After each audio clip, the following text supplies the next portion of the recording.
noneho iki giti kindi cya kabiri kimenyesha ubwenge bw'ikibi n'icyiza. iyo ukoze ibibi ni ibibi biva mu bwenge, n'iyo ukoze ibyiza nabyo mu maso y'Imana ni bibi, kuko igiti cyose n'imbuto zacyo kirabuzanijwe. N'ibyiza biva ku giti Imana yabuzanije nabyo ni bibi. Nubwo mubikora, mukora ibibi mukabihisha, kuko ntabwo byemera ko mubana na sosiyete, ariko hari n'ibyiza mukora mubikoreshejwe n'igiti cy'ubwenge bumenyesha icyiza n'ikibi. Icyo giti cyose n'imbuto zacyo kirabuzanijwe. Ni igiti Imana yabujije Adamu, twakiriyeho twese, tugira ubwenge muri twebwe mo imbere, twahise tugira ubugingo bufite ikibazo cyo kumenya icyiza n'ikibi. Usura umurwayi kwa muganga kuko muririmbana, ibyo ni icyaha kandi ni byiza. Usoma umugabo wawe ukamusomana uburiganya, gusomana ni byiza ku bakundana, ariko iyo bizu iziritse ku rwango ni ibyiza biva ku giti cyabuzanijwe. Guha umuntu uteganya ko azakwishyura, kuguriza umuntu uteganya ko azakwishyura, guha umuntu ideni ubibona neza ko akennye kandi azakwishyura nta kintu afite, ni ibyiza ariko wakuye ku giti cyabuzanijwe. kubera iki noneho Imana icyo giti yagishyize mwa iriya ngobyi kandi yari ishyizemo abantu bayo kugira ngo babemo? Kubera iki yagishyizemo? Kubera iki itari kukihorera abo bantu bibereho neza, bibereho mu munezero, icyo giti kidahari? Umugambi w'icyo giti Imana yari yagize wo kugira ngo ikireme, ni nawo abantu benshi batarahishurirwa ngo bamenye. Imana yari ifite umugambi wo kuzacungura umuntu, imucungusha amaraso ya Kristo, ngo areke kuba ubugingo buzima, ahubwo ahinduke umutsima w'ubugingo. Ahubwo rero ikigaragara cyo umuntu yararenganye, wari umugambi w'Imana. Imana yari bizi yuko icyo giti gishyizeho, kandi yari bizi ko n'uwo muntu azakirya, kuko uvuze yuko Imana yari yaragambiriye kera ko izacungura uwo muntu. Yari kuzamucungura iki? Yego, ni ukuvuga ngo Imana irema umuntu, yamuremye ngo imwifashishe y'ubugingo. Ni ukuri muri umucyo w'ubugingo, kandi kurabagirana ku bugingo, muri amaso y'ubugingo, muri umunezero w'ubugingo. Yesu niwe bugingo bwanyu, mwamuririye mu nsengero zanyu mwubatse, muhamanya namwe ko ari umubiri muriye n'amaraso bya Kristo.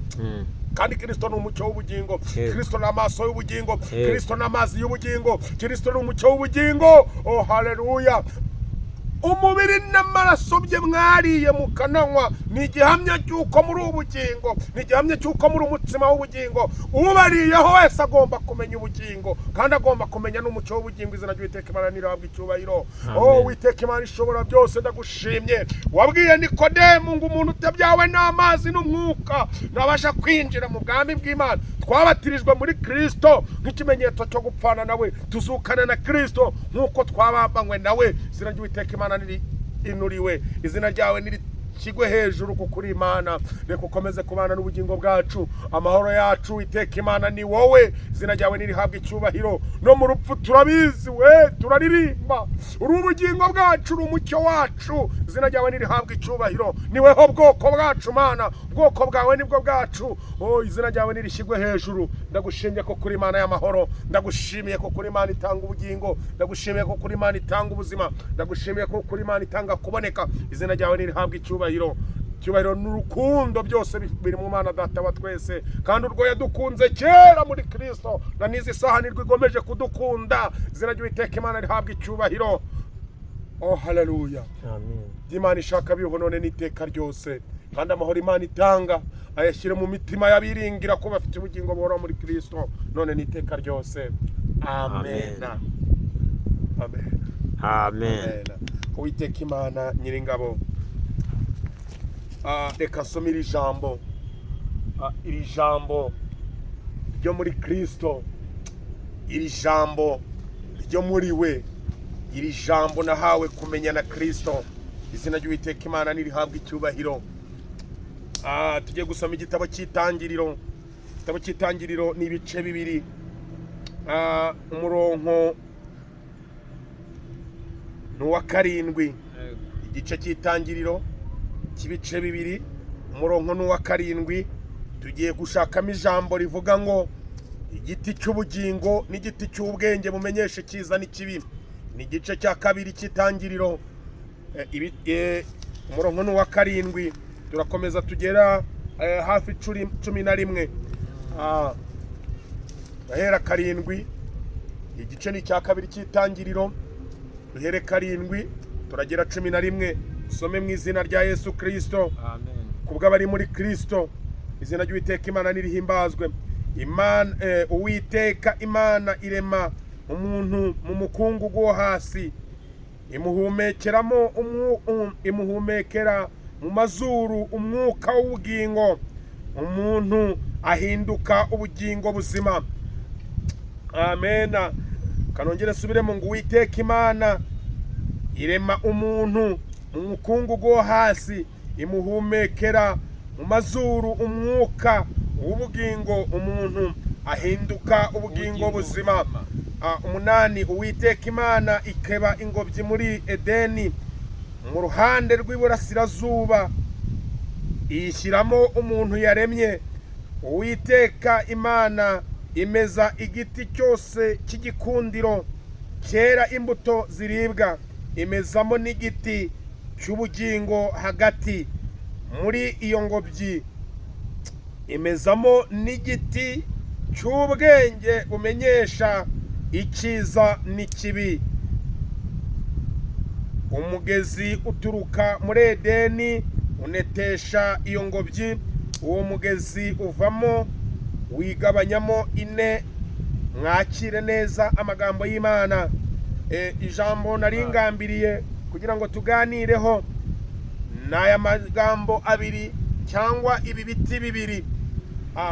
Biba bitatu kuko ni ibiti biribwa kandi ni ibiti bifite imbuto z'igikundiro. Ariko igiteye ubwoba mutumvise, kandi ari nacyo gituma abantu batagangara, ugasanga abantu bari kubacuruza ngo abacuruza ihene, ugasanga abantu bari kubacuruza ngo abacuruza imyumbati, nuko mutahishuriwe aya magambo yo mu gice cy'Itangiriro cya kabiri, uhereye ku murongo wa karindwi ukageza 11.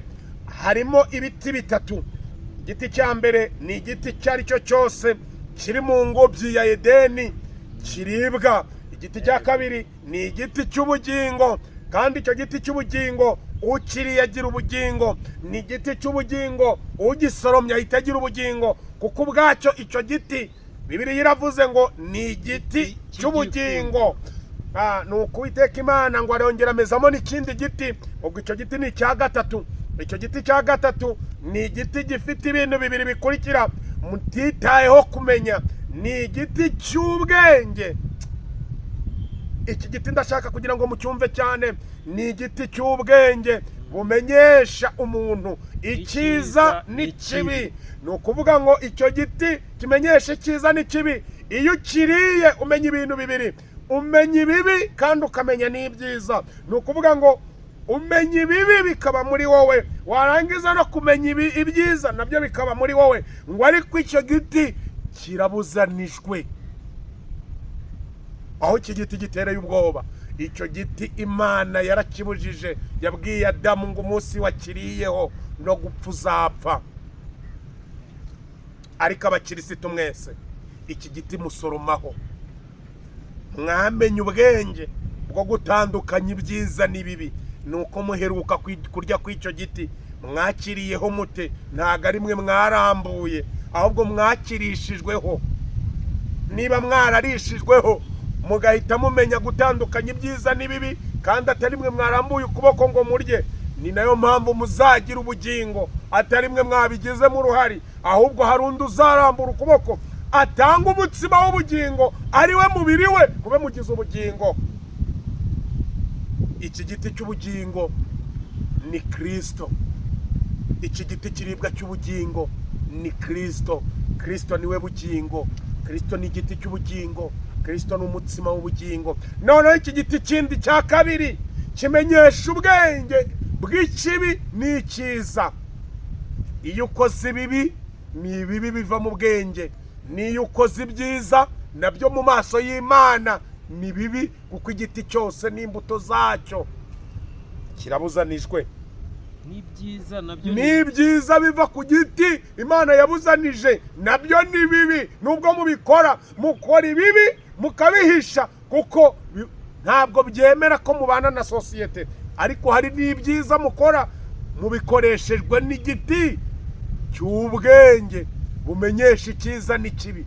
Icyo giti cyose n'imbuto zacyo kirabuzanijwe. Ni igiti Imana yabujije Adamu, twakiriyeho twese, tugira ubwenge muri twebwe mo imbere, twahise tugira ubugingo bufite ikibazo cyo kumenya icyiza n'ikibi. Usura umurwayi kwa muganga kuko muririmbana, ibyo ni icyaha kandi ni byiza.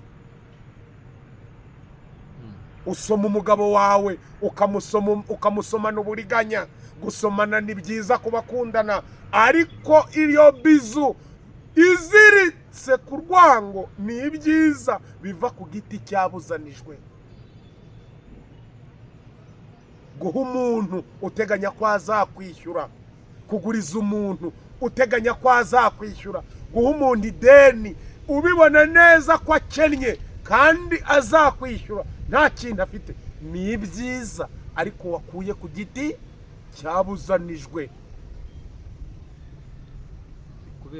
kubera iki noneho Imana icyo giti yagishyize mwa iriya ngobyi, kandi yari ishyizemo abantu bayo kugira ngo babemo? Kubera iki yagishyizemo? Kubera iki itari kukihorera abo bantu bibereho neza, bibereho mu munezero, icyo giti kidahari? Umugambi w'icyo giti Imana yari yagize wo kugira ngo ikireme, ni nawe abantu benshi batarahishurirwa ngo bamenye.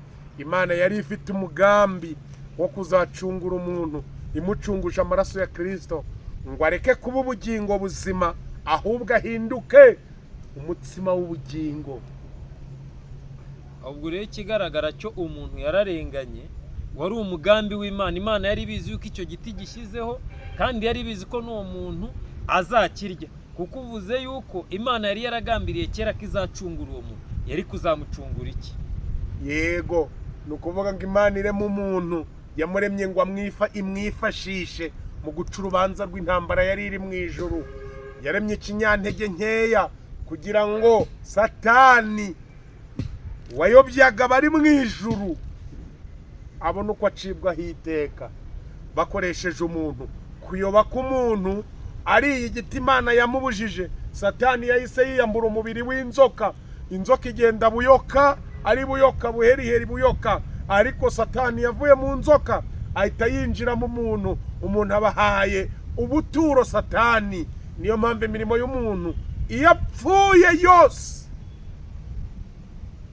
ishyirwaho iherezo, ndetse n'umubiri yambaye ubwawo utwaye Satani ucirwaho iteka nko kurimbuka kwa Satani, kugira ngo Imana yongere ibone imwambika umubiri mushya muri Kristo Yesu.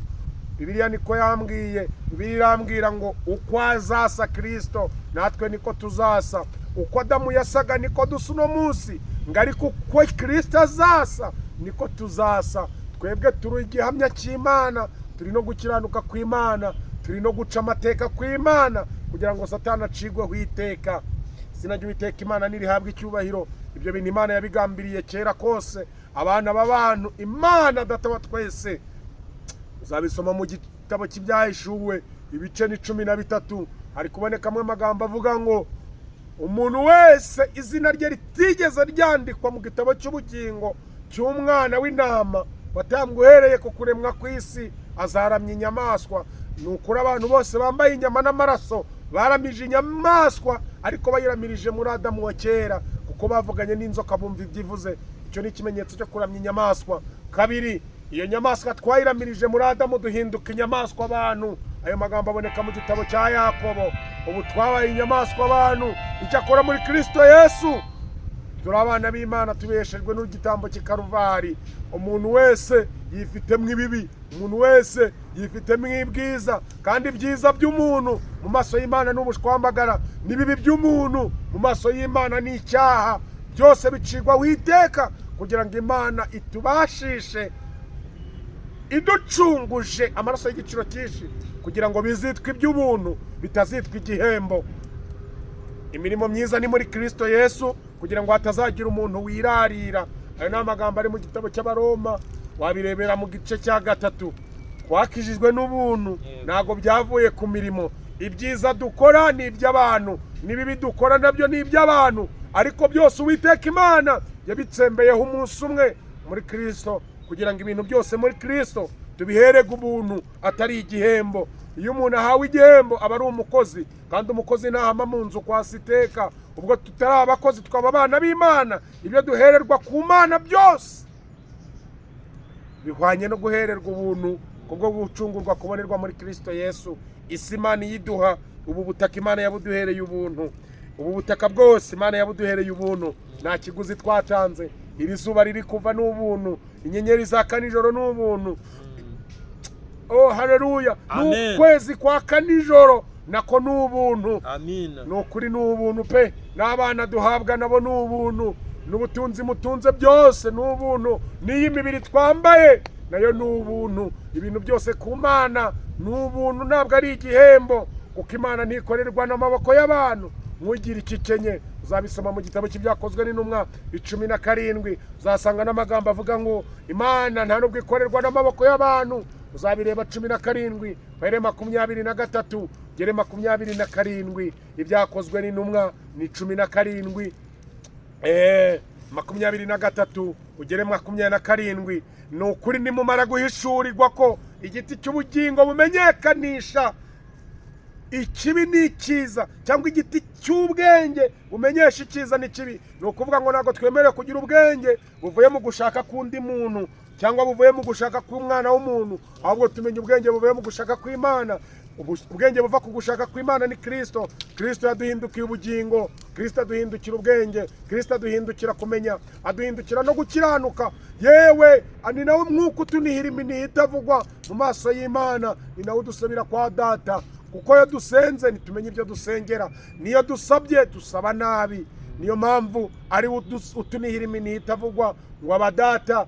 Ni ukuri Imana ikaduha ibyo yagambiriye kuduha, n'ibyo ibona bidukwiriye. Ibyo twasabye ntabwo ari ibyo iduha, ahubwo iduha ibyo ibona, amena, bidukwiriye. Igiti cy'ubugingo bumenyekanisha icyiza n'ikibi, n'ikibi kimenyekanisha icyiza n'ikibi. Ibyo bintu byose ku Mana birabuzanijwe, kugira ngo hatazagira umuntu wirarira biciye mu bwenge, kuko ubwenge bw'umwana w'umuntu ni ukuri pe bucishijwe bugufi mu maso y'Imana, ngo kuko ubwenge bw'abantu ubupfapfa bw'Imana buraburuta.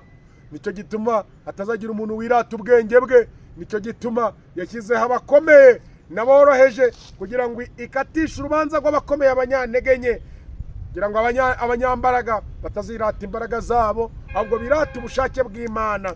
Igiti cy'ubwenge bumenyekanisha icyiza n'ikibi, iyo ukiriyeho iteka ryose umenya ibintu bibiri. Ni nacyo amadini yigisha kumenya ibyiza n'ibibi, ugakora ibyiza ukareka ibibi. Ntabwo bishoboka. Iyo wariye icyiza n'ikibi ku giti cyabuzanijwe, umenya byose kandi ukabikora byose. Yewe unasura inshuti zawe, ariko uzisura kuko zizagusura. Ibyo ntabwo ari byiza mu maso y'Imana.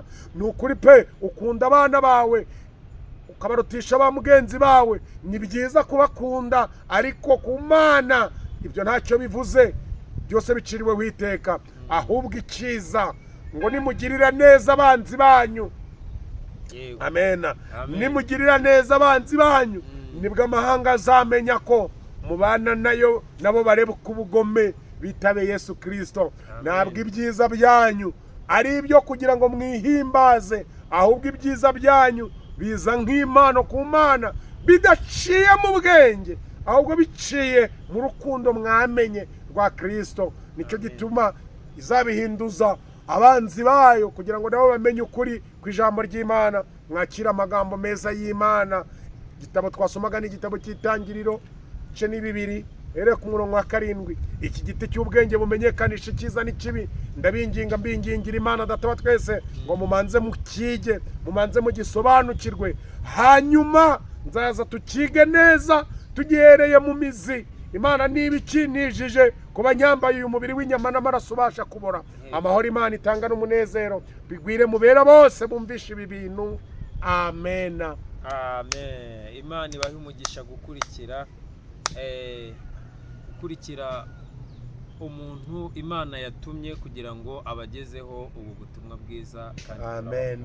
Kandi kigeretse kuri ibyo, ntihazagira umuntu wongera kubabwira ngo ni umukozi w'Imana, ntihagire umuntu uzongera kubabwira ubundi butiriganya. Ntabwo turi abakozi b'Imana mu isi, ahubwo bakundwa, ahubwo bakundwa, ubu turi abana b'Imana, ntabwo turi abakozi. Oya, na Yesu yarababwiye abigishwa, arabwira ngo uhereye none ntabwo mukiri abagaragu, nta nubwo muri n'abaja, nta nubwo muri n'inshuti, ahubwo uhereye none Data yamaye itegeko rishya agiye kugirana namwe. Yambwiye ngo mbabwire ngo ni ukuri pe, ntabwo muri abakozi b'Imana, ahubwo muri abana b'Imana, kuko muri abaraganwa nayo yababyaje ibisebye by'amaraso i Karuvari ni Imana yatubyariye, duhinduka bayo, abana bayo bidasubigwaho. Nawe urimo kunyumvura umwana w'Imana, ni ukuri nawe urikurura umwana w'Imana, nawe uri hafi umwana w'Imana, nawe ibi bintu utabyumva, waba ubyumva cyangwa utabyumva, menya ngo uri umwana w'Imana. Amahoro Imana itanga nagusendere mu mutima, ugira amahoro asendereye nk'uruzi muri wowe, uri umwana w'Imana. Amen.